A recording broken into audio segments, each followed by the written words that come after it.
Rajkot Jetpur highway में 2 દિવસ પહેલાં મારી પીડી સાથે ચર્ચા થઈ છે અને આની સાથે થયેલ ચર્ચા મુજબ આ જે હાઈવે છે આનું કામ જે છે આજે 70% પૂરો થઈ ગયો છે અને સતત ministry off road transport, national highway અને સ્ટેટનો આરએનબી ડિપાર્ટમેન્ટ અને જિલ્લા વહીવટીતંત્ર કોન્સ્ટન્ટલી હાઈવેની એજન્સી સાથે સંપર્કમાં છે.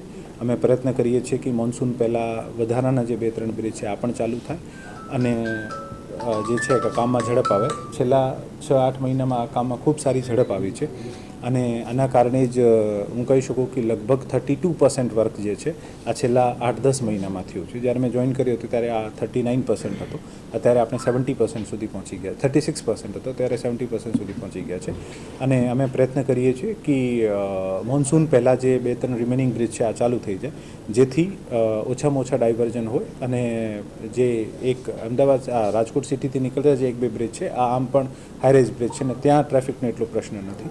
મૂળ ઈચ્છા છે કે કોઈ પણ ટ્રાફિકના પ્રશ્ન જે હોય આને સોલ્વ કરવામાં આવે. અગાઉમાં પણ જ્યારે આ પરિસ્થિતિ થતી હતી ત્યારે માર્શલ્સ અને ક્રેન્સ વગેરે રખાવીને આપણે રાઉન્ડ ધ ક્લોક પોલીસ ટ્રાફિકની ડિપ્લોયમેન્ટ કરીને આ બધી કામગીરી કરતા હતા.